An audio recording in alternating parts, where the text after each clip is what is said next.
National LGBTQ support headed in the wrong direction, according to GLAAD. This is the focus group.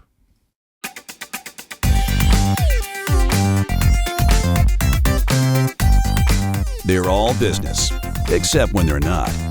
It's the focus group with Tim Bennett and John Nash.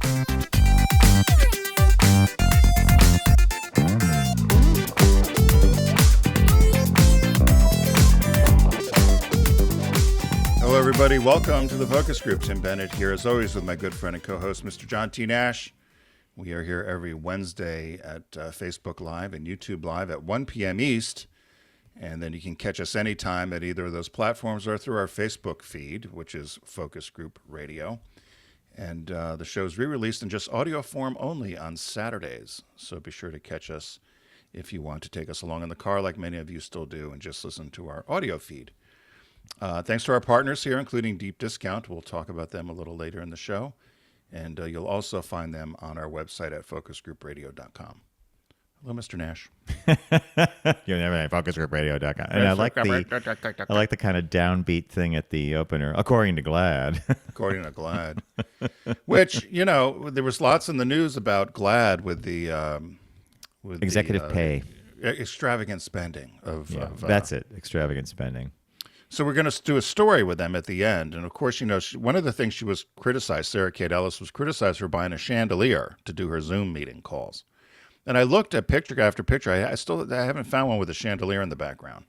I was looking for one to see if I could find it. But she has added a few little pillows and things to her backdrop upstairs at the house.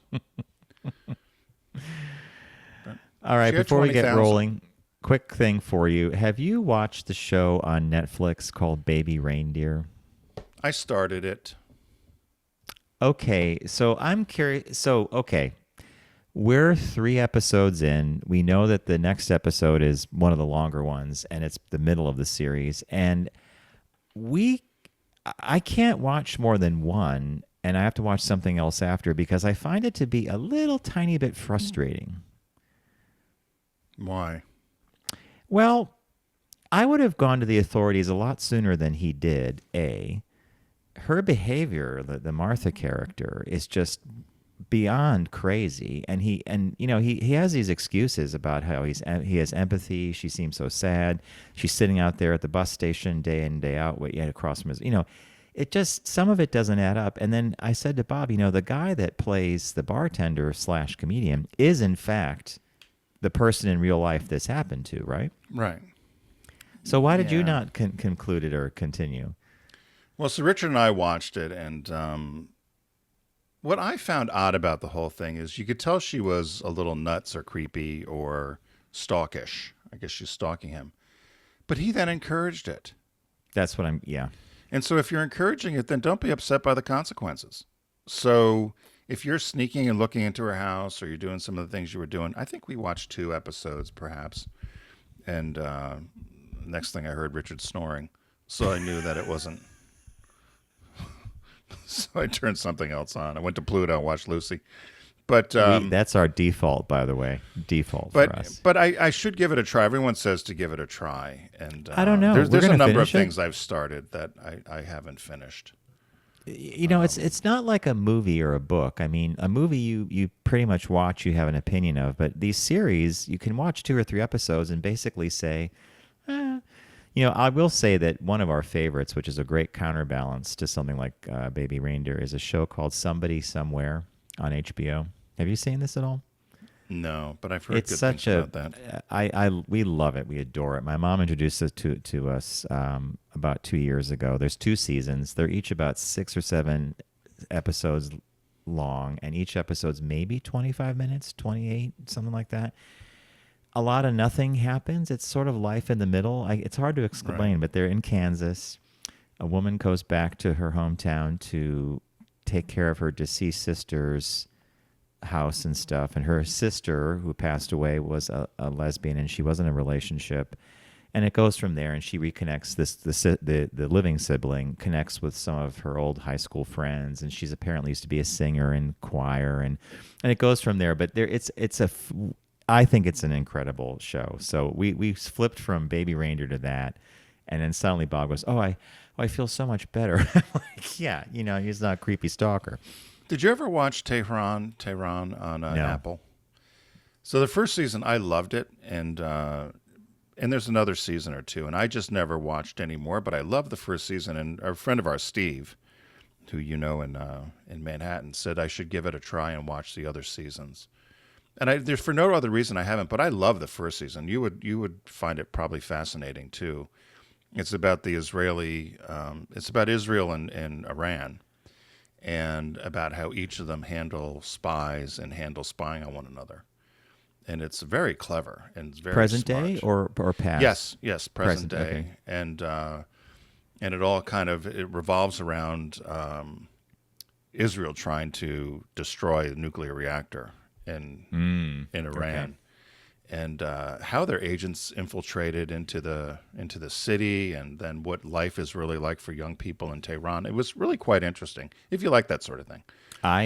Look, a show give it you a try. turned us on to many years ago, not that long ago, was Homeland. Mm-hmm. We watched season 1, which I thought was just incredible. Like, it was like a rocket from first to... And then we watched the second. We were like, like it seemed to not be as good as the first. But I thought to myself, you know what? I've gotten all I need to know out of the first season. Yeah. You're right. And no, the first one was good. And then after he ends up getting killed, and, then it kind of goes downhill, I think. But... oh, by the way, the news we had talked. There was earlier this week on Monday. It was announced that Phil Donahue had died at 88 years old, and I didn't know he was ill. I didn't know he was sick, but they said he had a long illness, so I don't know what it was. But they didn't. Everything I really read say. didn't. Yeah, it didn't say what it was. Yeah. And then we had a listener, Renee, send this to us and said, "Did you guys hear Charlie Moss? He died at 85 earlier in Waynescott, New York."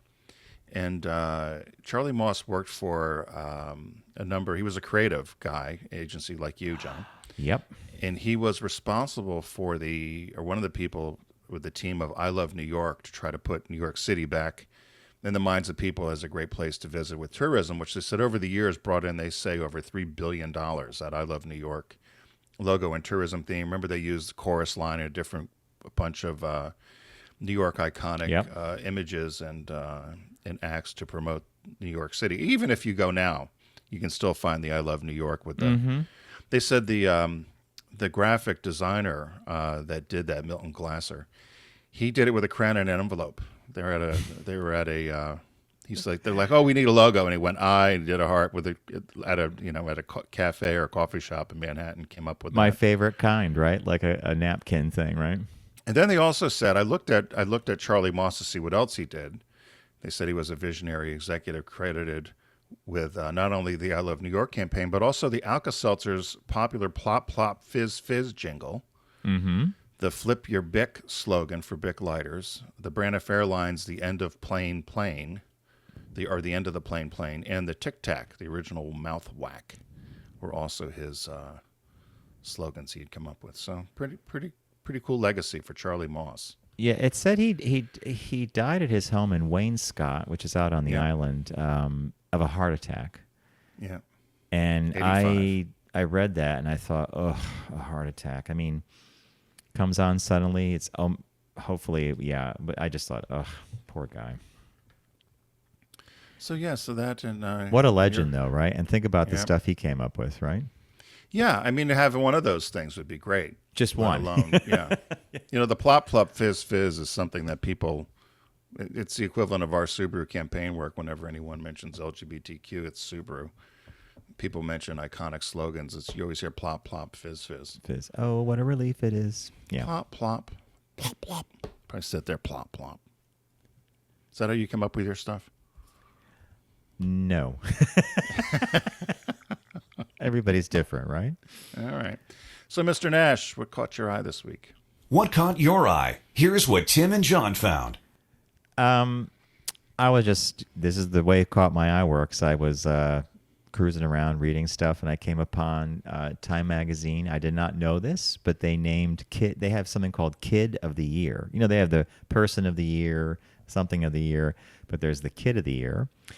And there's a bunch of people that kind of got into this whole thing, but this is a 15-year-old young man named Haman Bekele from Annandale, Virginia. He's a 15-year-old scientist. I mean, of course, he's already a scientist who could change how we treat skin cancer. So he came up with a way of putting skin cancer medication into soap, so that basically every time you bathe and you're using this soap, you are in fact medicating your skin. And if it's part of a regimen to get, to cure you of skin cancer or to get some of these growths away, it's done naturally and it's easy, and it's not like taking a pill every day. It's just a bar of soap, which I thought was brilliant. And I thought to myself, has no one else thought of this? It took this like great little 15-year-old. I was going to say, I wonder how much a bar of soap costs. Knowing our pharma, it's probably $30 a bar. Yeah.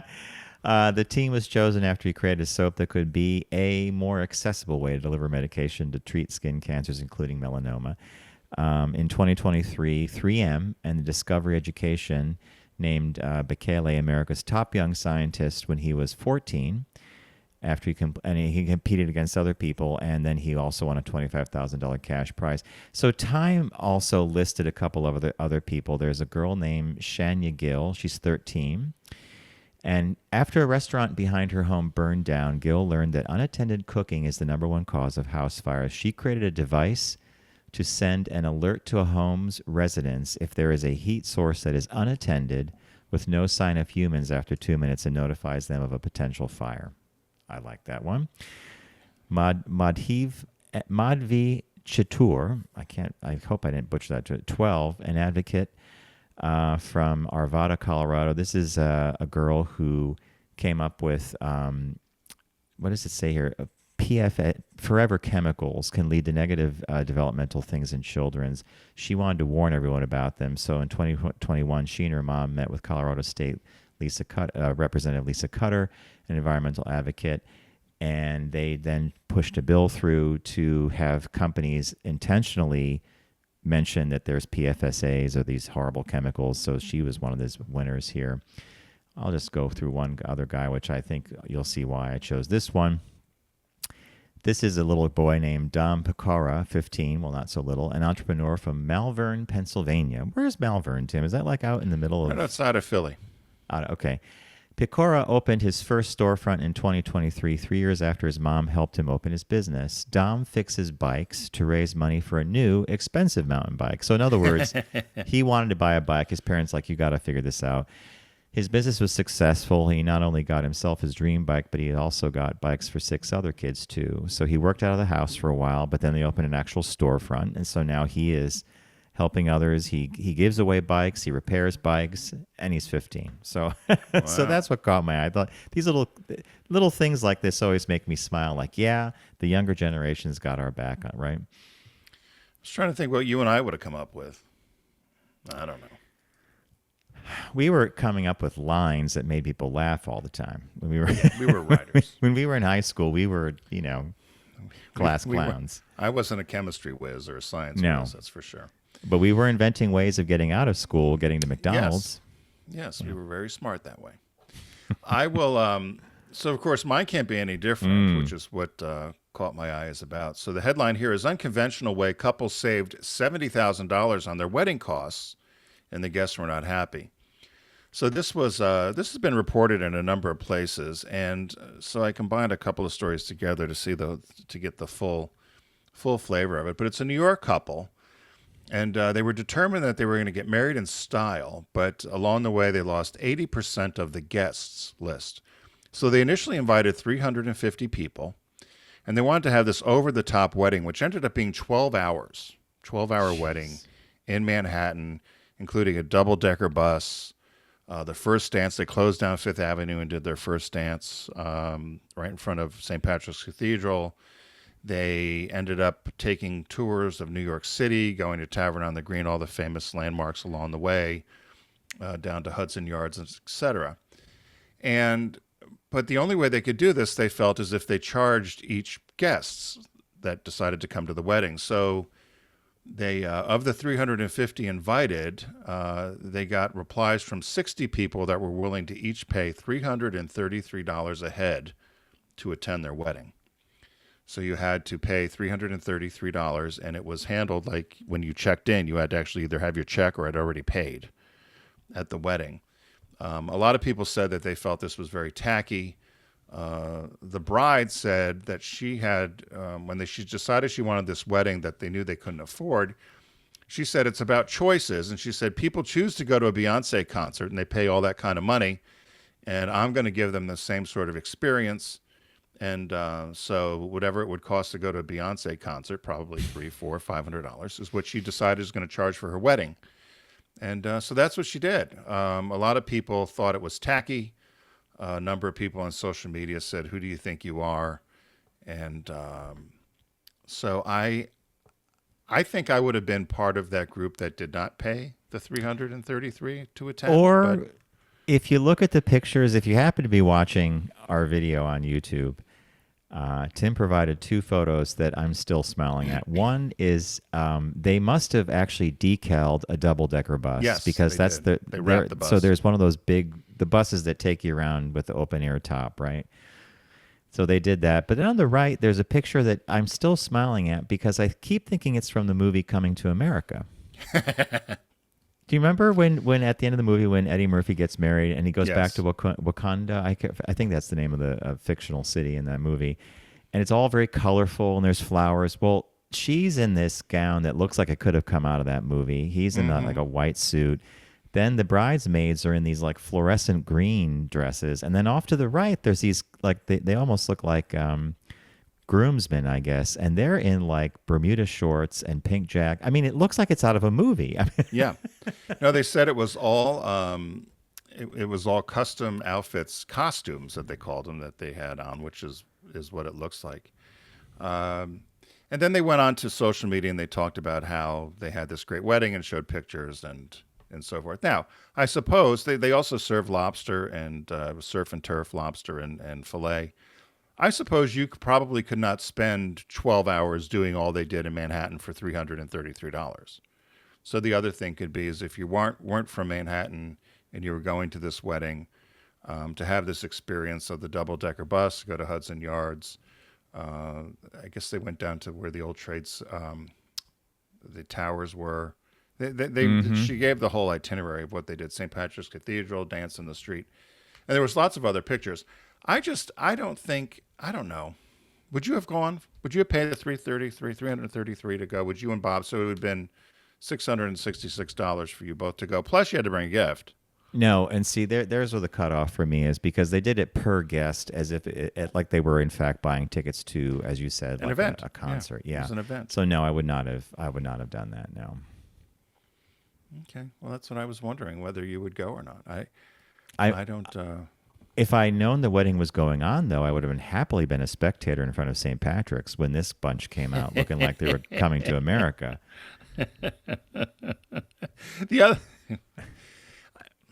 I've been to cash bar weddings, which I also thought are a little bit odd. But and have you been to cash bar weddings? No. The way that has worked, though, I've discovered is there's the wedding, there's the reception, and then there's the after party. Mm-hmm. The after party is usually a cash bar.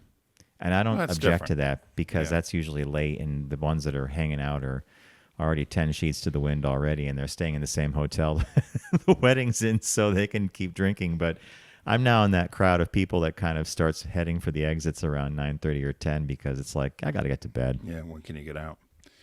So that's what caught our eye this week. As we mentioned, Deep Discount's a partner of ours here on the Focus Group, and they have a sale going on right now called the New Hollywood Era Sale, up to 60% savings on essential films and TV from the 60s and 70s.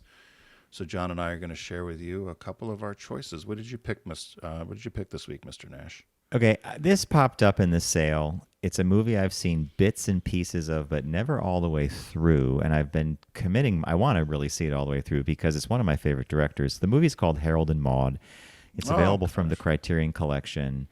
It's a famous movie, so it's Harold is a rich teenager obsessed with death. Maude, played by Ruth Gordon, of all people, is a wacky septuagenarian who loves life. Their bittersweet romance makes for an uproarious and touching dark comedy that you will want to see again and again. Harold's fake suicides, Maud's eccentricities, and Cat Stevens' score make this a very special movie. What's special about it for me in particular is it was directed by Hal Ashby. And Hal Ashby directed my absolute favorite movie of all time called Being There from 1979, starring Peter Sellers. Harold and Maude was from 1971. He also directed Coming Home in 1978 and the famous Shampoo in 1979 or 75, sorry, with Warren Beatty. So he's got, you could, just from the titles I'm giving you, you have a sense of what Hal Ashby does. So Harold and Maude, I've seen completely. I saw it years and years ago, but I don't remember the whole thing. So when I tune in and I see the end of it or the middle of it, I'm like, oh, I got to watch this again. So I chose Harold and Maude from the Criterion Collection, and it's 1999. That's a perfect one. I selected one that I think I've selected before, or John has selected before, and actually John turned me on to it, much as he did with Grey Gardens. And it stars Joan Crawford, and it's a thriller that she was in. She gave a terrific performance in Straight Jacket is the name of it. You can get it on Blu-ray for $18.52. And it is they say it's a chiller from the pioneer horror movie producer William Castle.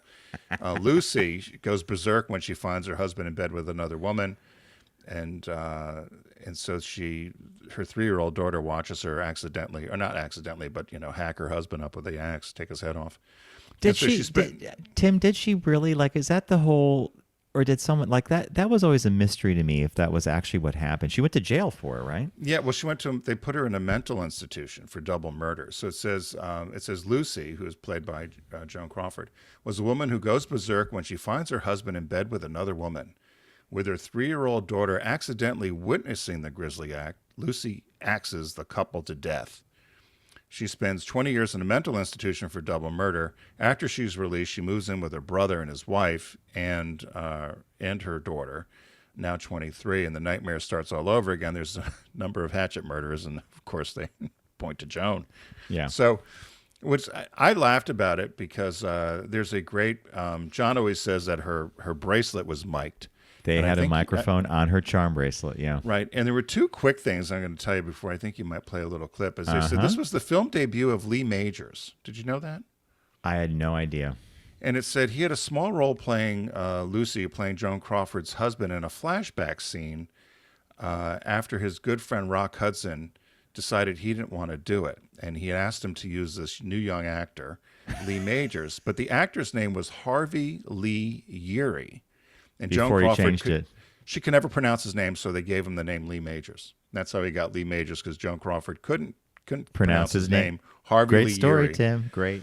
And they said the other thing, you'll see a number of scenes within the movie of Pepsi Cola prominently displayed, because of course Joan was the widow of Alfred Steele, who had been CEO of PepsiCo. And so in fact, the doctor, Dr. Anderson, yes, who was not an actor in the movie. He was actually the VP of Public Relations at PepsiCo, and she insisted that he be in the movie. No way. Yeah.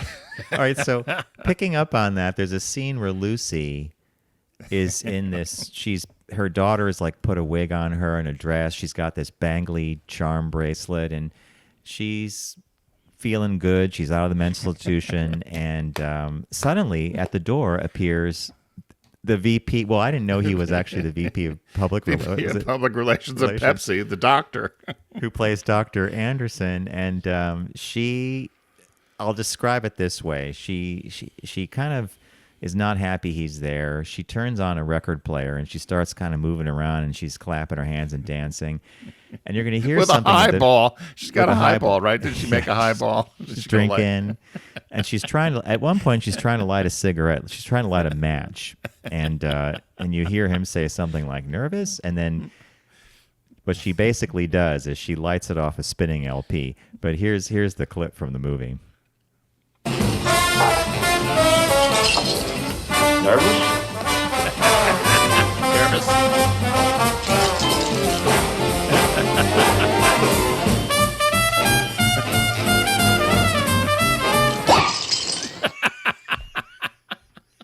And the best is the look of her face when she lights that match and right when she looks at them all after the match is She never lit. breaks the gaze. She's staring right at him the entire time, and she just puts the match down and strikes it off the LP. Yeah. It was brilliant, whoever did that scene. I don't know how they didn't laugh. We still laugh to this day. It's the best part of the movie. I mean, you played it when you first showed me this movie. You must have played it 20, 30 times. We laughed every time. And this was VHS. We kept rewinding it. Yeah, we loved that. We still do. Did Pat and Carrie introduce you to that, or Pat or somebody? Oh. It was up in P-Town, wasn't it, you said? No, we had been introduced to it right before a summer vacation in P-Town, and we were obsessed with it. We would invite people back to the condo just to watch her strike the match, and then they would all start laughing and talk about it. So it's a must-buy for 1852. We own a copy. You own a copy, I do. Tim? Oh, yes, I yeah, can. And and we'd play it over and over again on DVD, Matt. Yeah, so. We do have a new release this week, and it's Furioso, a Mad Max saga. Okay, so this is a George Miller film. If you're a fan of the Mad Max movies in general, this is kind of this next set of Mad Max movies. The earlier one had Tom Hardy starring as Mad Max. An incredible film, actually, visually. This is a sort of a story within the story. So as the world fell, young Furioso snatched from the green place of many mothers, and this is an area that was safe from all the dystopic stuff that was going on, and falls into the hands of a great biker horde led by the warlord Dementus. Sweeping through the wasteland, they come across the Citadel, presided over by the Immortan John. So there's and the two tyrants have a battle. So it's one of these. If you know the Mad Max universe, it's dystopic, it's desert, it's like the Australian outback. A lot of violence, a lot of car chases, a lot of incredible action sequences. I'm actually going to be watching this pretty soon. It came out in May. I want to say it was like late May, like around Memorial Day. Was in the theaters for a while. Got some good reviews as a Mad Max film and some great performances, but then it kind of left, and here we have it on 4K and Ultra HD for $29.99. So to recap, is this part of the Mad Max franchise from the 90s or the 80s? It's sort of a different version of it. Yeah. So the one you're thinking of is Mel Gibson. There's Mad Max, and there's Mad Max, The Road Warrior, then Mad Max, and Mad Max Beyond Thunderdome, the one with Tina Turner. I was going to say the iconic Tina Turner in the music, and it was... as Auntie-Entity. Yeah, one of my favorite movies. Beyond Thunderdome, I must have seen in the theaters several times. Loved it. This is same director, George Miller, or one of the directors, because it had been a duo back in the day. So they rebooted this in a new way. And the earlier one, as I said, an earlier Mad Max in this same kind of vein, starred Tom Hardy as the titular character.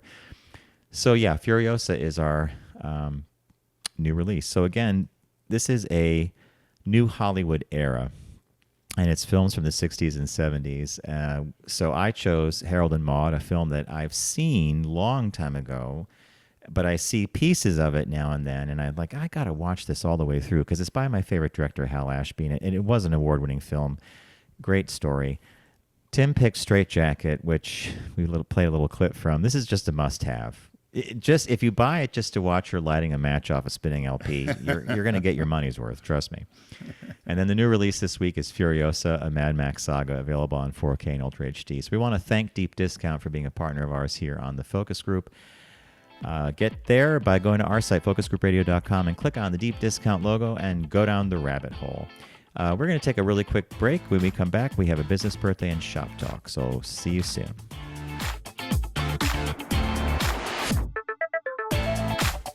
You're listening to The Focus Group with Tim and John. Learn more at focusgroupradio.com.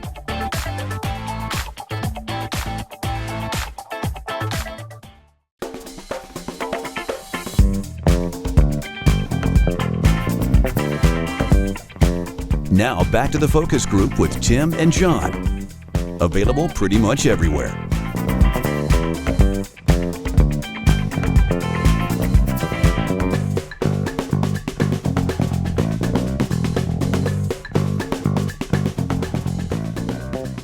Hey, welcome back to The Focus Group. Tim Bennett here with John T. Nash. Be sure to catch us here each week. Learn all about us at focusgroupradio.com. You'll find all of our media house there, including our podcast, which is TFG Unbuttoned, released every Tuesday morning.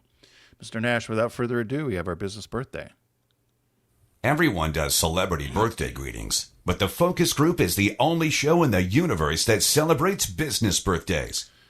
Celebrating his 43rd is one of the wealthiest people in the world. It's Joseph Gebbia. He was born August 21st, 1981, an American designer, entrepreneur, and one of the co-founders of the home rental company Airbnb. Where were we? What a dumb idea. That's what we would probably said. It's kind of like when our friend Marianne's mom talked about who would ever buy bottled water. That was my mom, yeah. That was your mom? Who's going to buy bottled water? The Roxbury Spring. Who's going to pay for water? You have a well. It's free, right? You don't need to buy it. So Joseph Gebbia is, again, I said American designer, entrepreneur, co-founder of the rental company Airbnb. He was listed as the 286th richest person in the world, according to Forbes. He's got a net worth somewhere around $8.5 billion. And he currently has ownership shares of about 53 million in Airbnb. He also joined Tesla and the Tesla board, and also bought a minority stake in the San Antonio Spurs basketball team. He was born in Atlanta, Georgia. He was known to tinker a lot, and he was very artistic as a kid. And one of the first things he did in elementary school, he would sell illustrations of Teenage Mutant Ninja Turtles to classmates. He would draw these pictures and that's adorable, right? sell them to kids. And he took some ceramic classes and photography classes, jewelry, metal smithing.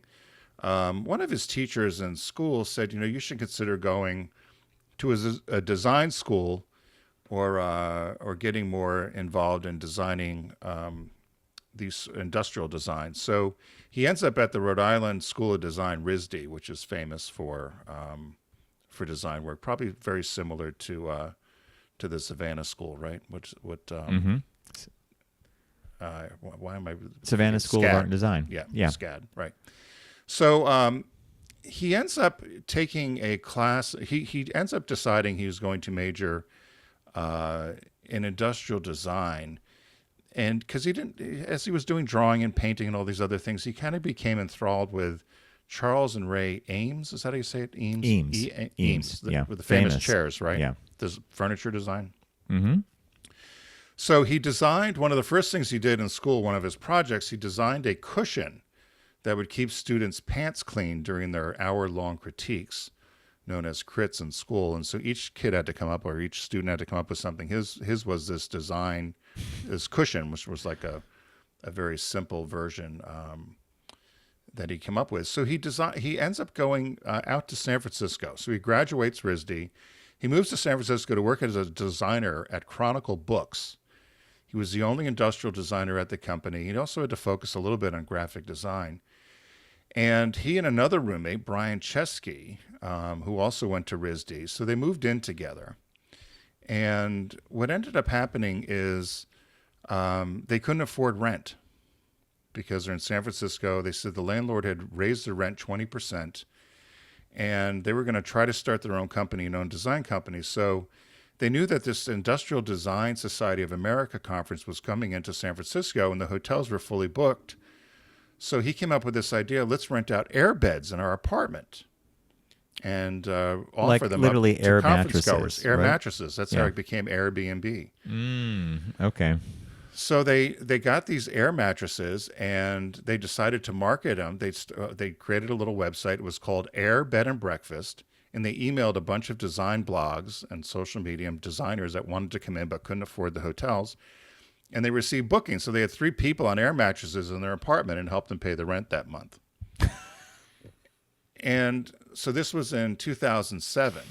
So in 2008, they had another friend who was a Harvard graduate that also moved to San Francisco. Same thing happened. He moves in with the 3 of them then. And they decide that this is going to be an idea for them to try to spread this idea of this air mattress Airbnb thing out. But they had no money to start, and no angel investors would talk to them. And so which I find fascinating, they designed 2 boxes of cereal. One of them was Obama O's, and one of them was Captain McCain's. And they thought they would sell these online for the 2008 election. So they found a small manufacturer in Berkeley. They agreed to fabricate 1,000 of these boxes in exchange for cutting the royalties. They went and they bought generic Cheerios and Chex and repackaged them in these Obama and McCain boxes and sold them for $40 a piece. They ended up making $30,000 on this cereal, and enough for them to start the idea to try to get Airbnb off the ground. And through the cereal gimmick that they did, they ended up being on Good Morning America. Katy Perry got involved, which she found and sold one at an auction. Somebody in Silicon Valley decided that this was, let's talk to these guys about this cereal. And they said, no, what we really want to do, we raise this money because we're trying to get this Airbnb off the ground. And the guy gave them some seed money to start venture capital Airbnb. On December 10th, the company went public. The initial public offering raised $3.5 billion. And that was in 2020. So for those, 10 years between 2009 and 2020 before they went public, that's how they got their start. He ended up resigning because the company became too big for him anyway, and started doing other sorts of projects. He's also done things with tiny houses, redesigning. He's very big on the environment and designing accessory dwelling units or little units, tiny houses behind people's yards. And he's also given a lot of money away. He has given money to all kinds of different charities, particular things helping women, underprivileged kids to go to college that didn't have the economic wherewithal. And he's one of the earliest people to sign on to the pledge of the biggest charity donors in the U.S. Yep. And has given billions of dollars away. So good for him. In 2022, he went back to his high school graduation, and there were 890 graduates at his high school. Each kid, he gave 22 shares of Airbnb stock worth about $2.1 million. The entire block that he gave divided by, The 890, yeah. So he's been very good about, who was it? Gates came up with that, right? He and the guy. Buffett was involved until Buffett, recently. Right. Melinda Gates, Steve Jobs' widow, I think might be right. to give away all basically most of your wealth, but before at the time of death. I love the origin story. Giving pledge. Yep. Yeah, that's it. Yeah, I love the origin story here. I mean, first of all, at a certain age, you really do crazy things like let's rent out a couple of air mattresses to people that can't afford hotels, right? I mean, and they had who do you know's coming in, right? Yeah, and they had the Moxie to do a quick little site. They didn't, and they're going to do a little bed and breakfast. I mean, hilarious. And then they take this joke idea with the cereal, and they actually make enough money as a seed money to actually start like the Airbnb idea. There's a certain thing about being when you're younger and this idea that you and I have talked to a number of people about this too, that when you're younger, you're really like a superhero. Nothing's Right. going to derail you. You can get back on your feet. You can make a mistake, and no idea is too crazy, right? So I think that I just love this. This is a great one, and I'm so glad that he's a big philanthropist as well. I think that makes a huge difference too. The one funny thing you'll appreciate, when they tried to grow the company, they wanted to go from San Francisco to New York City. They thought New York City was ripe for this. And they had a couple of their hosts there. They just could never rent their places out, and they couldn't figure out why it wasn't catching on in New York. And being designers and graphics people or whatever, they went and they looked at the listings, and they were just horrible. They said the pictures were bad. They didn't sell it correctly or whatever. So they actually took a trip out to New York and offered this service to people who wanted to do Airbnb in New York in the early days, and set up a what they called it was like Airbnb design or something, where they actually took high resolution pictures. They offered this complimentary professional photography service, and hired over 2,000 freelancers to actually take pictures of these places to make them look more presentable or more rentable. And they said that's how they ended up finally getting traction in Manhattan, is having these freelancers actually design and take more professional photos. But yeah, it's one of those things where you're exactly right. You have this idea of, because we all had people crash at our places, right? Yeah. Sure. And it's similar to Uber. When you would say, oh, I can't believe I'm just going to randomly get in somebody's car. Well, you do that in a taxi. But I guess you assume that they've all been vetted, licensed, yeah. I mean, the last Airbnb you and I did was the Playmate Los from Angeles, West Hollywood. Playmate's mother, wasn't it? From It was one of Hugh Hefner's wives' mother, right? Yeah. So, and there were little pads of paper laying around that were from the mansion. all her makeup was in the bathroom. Remember, it was almost as if, Yeah. ooh, they're coming. Well, I you stayed left. at one. You after you left, I still was there for an extra night. Because I dropped you off at the airport that morning, went back, cleaned up the Airbnb, and then the trash compactor, or the what's that? The incinerator. Something went wrong with that. It started to flood. I called somebody. Oh yeah, we've been having trouble with that. I mean these. Yeah, I like hotels. I stayed at an Airbnb in Ohio, out of Marietta, when I went to my college thing, and it literally looked like the woman just like thought, "Oh my God, I got people coming." Yeah. And I walked into the place. She had a half-eaten coffee cake, like an Entenmann's in the box. Food, refrigerators. It was just as if you just left your house. And it was the creepiest thing, I thought. And I thought, am I supposed to eat the coffee? Like, do you eat the stuff? Do you eat the banana? Do you eat the... I didn't touch anything, but I just thought it was odd that you would just walk out of your house with everything as is. Yeah, we've done a couple Airbnbs. They've been enjoyable. I now prefer hotels. Yeah. I like a hotel. Or an Especially Airbnb that's set up to be an Airbnb. that is actually set up as your own little private. Yeah, exactly. Yeah. So happy birthday, Joe. Good Gebbia. one. Very good one. As we talked, or we teased a little in the beginning, there's a study that recently came out from GLAAD. And it says that support for LGBTQ equality has decreased. And this is something that they call the Accelerating Acceptance Study from GLAAD, which was released last week. And they're looking at whether the acceptance of LGBTQ people has been on the rise, or it's stayed flat, or it's gone down. In many ways, I believe this is treading on the HRC's territory. But they've done this study, and they said that the portrayal of LGBTQ people and feelings around LGBTQ people has decreased, and they believe a lot of it has to do with a lot of this legislation that's been enacted. I think there's over 500 different bills, anti-LGBTQ bills, across the U.S. So I was wondering what you thought about A, the idea of this study, or B, do you think it has validity in terms of what the conclusion is? Well, I do have a couple thoughts, again, this is just my opinion after reading the study and the press release. First of all, the figure that she's quoting as a decrease is this year the standing or how people the supermajority view LGBTQ plus people is at 80%. And that's down from 84% last year. Now, if this went from 84 to 60, I'd be overly concerned. Right. But from 84 to 80, I mean, Tim, you and I deal with numbers all the time, and market research in particular. And I'm not sure if I would have blown that number up as much as this.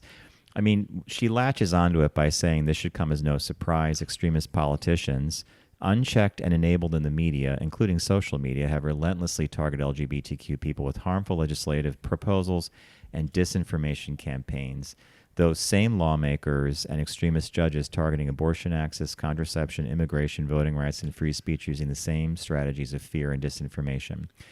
So this is where Tim was actually alluding to something interesting. That is legislative, that is political, and that's usually the realm of the Human Rights Campaign, HRC, right, where GLAAD's wheelhouse had always traditionally been policing the representation of LGBTQ plus individuals and communities in public or, popular media. Yeah, it's media portrayals of LGBTQ people, right? Perfect, yeah. And so there's that, okay. And then, but there was a lot of other interesting things in the study that, 95% of non-LGBTQ respondents said schools should be safe and accepting for all youth. 93% said children should be taught to appreciate and accept people as they are. 91% said LGBTQ people should be able to live their lives free from fear, and 89% said LGBTQ people should be free from discrimination. So there's a lot of positive stuff in there. But, the scare point was overall acceptance is dropping. So I was actually surprised that it was only 4%. I mean, given all the crap that's gone on these past 2 years, I thought it was going to be a lot worse than it was. But, I guess that you could easily paint the picture that any step back is a step in the wrong direction. Right, and I'm with you that it was within the margin of error. I thought 80 to 84, 84 to 80, right? That's not a huge drop. If it went to 60, as you said, that would be something.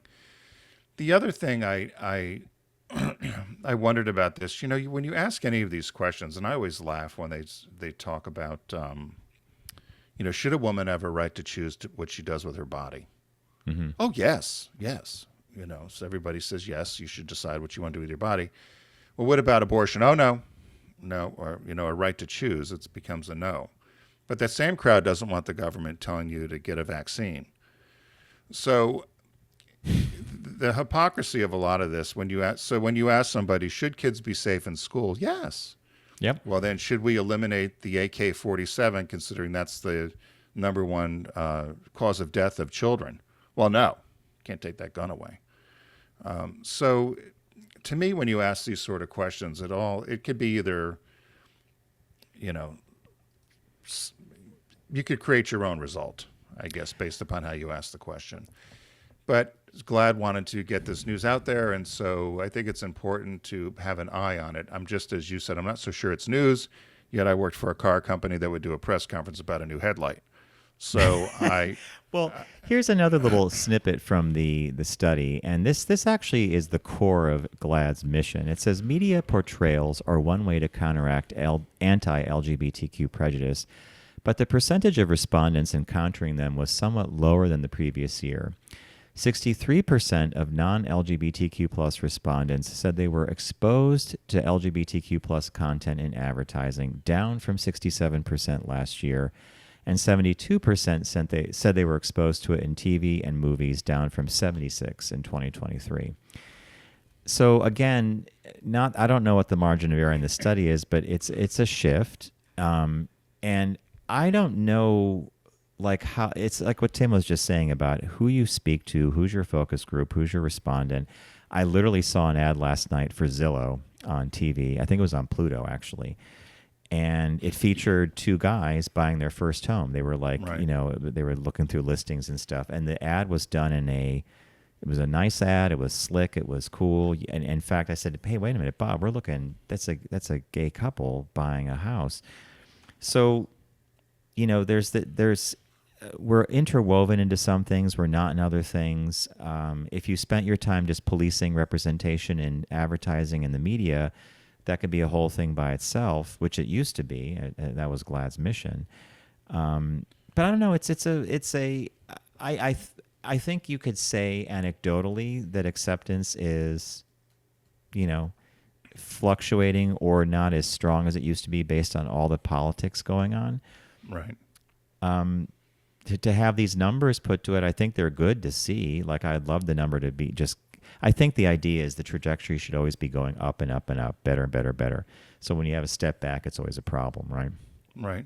And I also thought, maybe I'm being skeptical here, but I also thought, was this put out based upon all the negative press they've been getting, particularly with the New York Times expose about the spending of GLAAD on non-essential activism work, I guess, for lack of a better word, and high pay or high salaries for staff.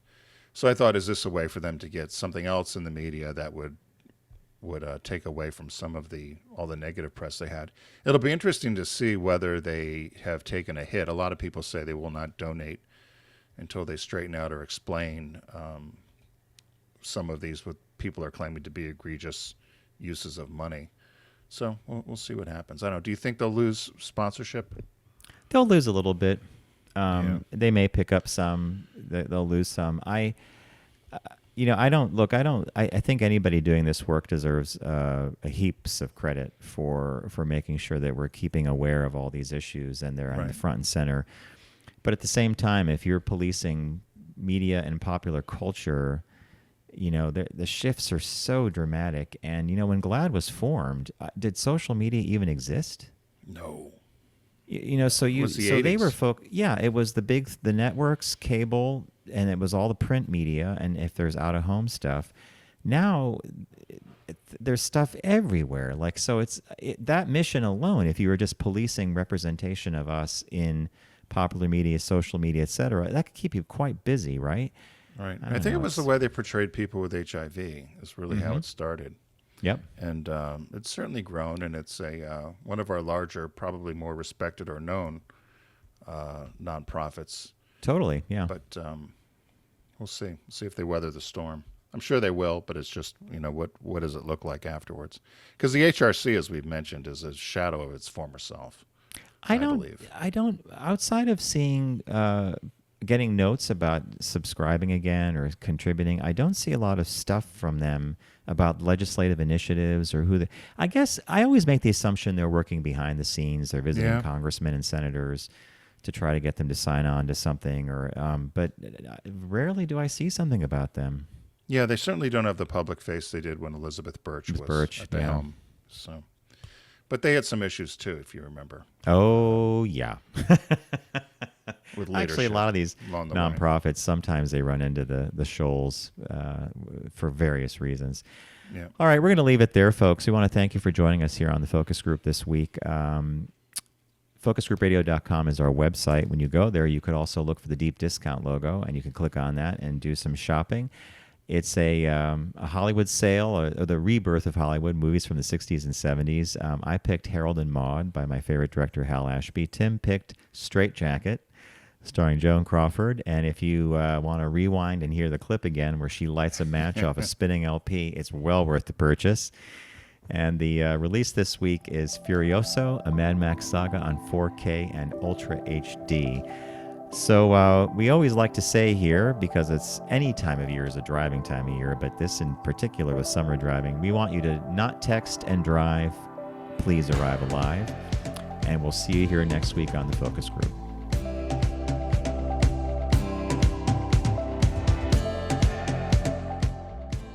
It's the Focus Group with Tim Bennett and John Nash. Accessible on all platforms. Subscribe, like, and rate us on your platform of choice. Learn more at focusgroupradio.com. That was a stunning focus group.